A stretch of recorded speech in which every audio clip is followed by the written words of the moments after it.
নমস্কার দর্শক বন্ধুরা, জয় বাবা অমরনাথ। আর থাম্বনেলে তোমরা দেখে নিয়েছো যে আজকের ভিডিওটা কিসের ওপর। তো অমরনাথ যাত্রা এটা নিয়ে কিন্তু অনেক প্রশ্ন আমাদের কাছে আসছে বরাবর, প্রতিদিন এত ফোন আসছে যে ফোনে সবসময় রিপ্লাই করাটা সম্ভব হচ্ছে না। তো আজকে আমি এই ভিডিওর মাধ্যমে বলে দিতে চাইছি যে অমরনাথ যাত্রার কী আপডেট রয়েছে। যে সকল ভক্তরা অমরনাথ যাবে এবার মানে 2024 সালে, তারা কিন্তু এই ফর্ম নিয়ে কিন্তু সত্যি সবাই খুব চিন্তিত, কারণ এখনও পর্যন্ত কোনো রকম অমরনাথ শ্রীনিবাস বোর্ডের তরফ থেকে কিন্তু কোনো রকম কোনো মেসেজ দেওয়া হয়নি। আর যেটা এমনি আনঅফিসিয়ালি যেটা শুনতে পাওয়া যাচ্ছে যে যাত্রা 29শে জুন থেকে 19 আগস্ট পর্যন্ত হবে, এটা কিন্তু আনঅফিসিয়ালি শুনতে পাওয়া যাচ্ছে। আনঅফিসিয়ালি জানা মানে নিউজ মাধ্যম থেকে জানা, জম্মু কাশ্মীর যে নিউজ রয়েছে সেই নিউজের একটা সাইডে কিন্তু এইরকমটাই বলা হয়েছিল। আরও একবার বলে দিই, অমরনাথ শ্রীনিবাস বোর্ডের পক্ষ থেকে কিন্তু কোনো রকম কোনো আপডেট এখন পর্যন্ত আসেনি।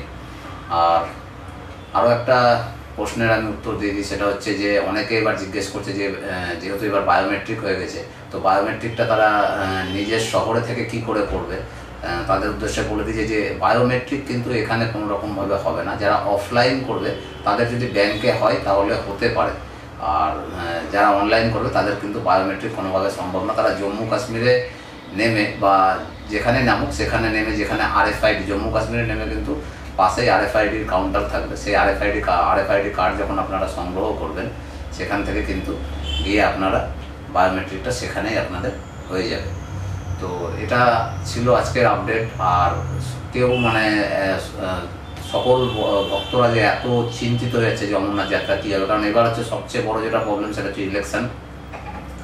এই ইলেকশনের জন্য কিন্তু এবার যাত্রার ডেট বেরোতে এতটা লেট হচ্ছে আর কি বলা যেতে পারে। ইলেকশন, জম্মু কাশ্মীরের ইলেকশন নিয়ে শ্রীনিবাস বোর্ড ডেটটা একটু ডিলে করেই বের করছে।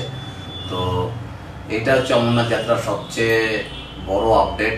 আর এছাড়া যাত্রা হবে এরকমটাই শোনা যাচ্ছে। অমরনাথ শ্রীনিবাস বোর্ডের ওয়েবসাইটে কিন্তু কোনো রকম কোনো আপডেট নেই। হোয়াটসঅ্যাপে ভ্যারাইটি কিন্তু ফেক নিউজ করছে, আর ওইগুলোর দিকে কেউ নজর দেবেন না।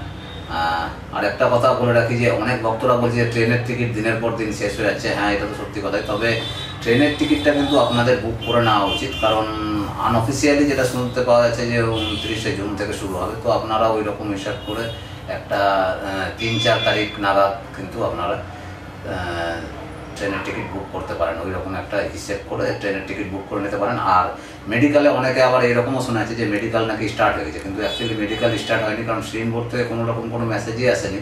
তবে বিগত দিনে যেই হাসপাতালগুলো ছিল বা যে মেডিকেল কলেজগুলো ছিল সেগুলো নিয়ে কিন্তু বরাবরই হয়ে থাকে।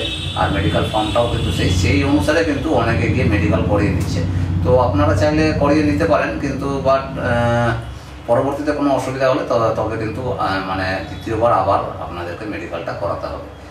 তো এটাই ছিল আজকের আপডেট। আর বেশি কথা বলে ভিডিও বড় করে লাভ নেই, কারণ ইনফরমেশনটা আমার আপনাদের কাছে পৌঁছানোর ছিল, তাই আমি পৌঁছে দিলাম। আরেকটা সবচেয়ে যেটা বড় কথা, আমাদের চ্যানেলে কিন্তু খুব তাড়াতাড়ি আসছে মহাকালেশ্বর যাত্রার ভিডিও, সেটা কিন্তু দেখতে কেউ ভুলবেন না। আর আমাদের এই ইনফরমেশনগুলো ভালো লাগলে অতি অবশ্যই লাইক কমেন্ট করবেন এবং চ্যানেলে নতুন থাকলে চ্যানেলটি সাবস্ক্রাইব করে সাথে থাকবেন। জয় বাবা।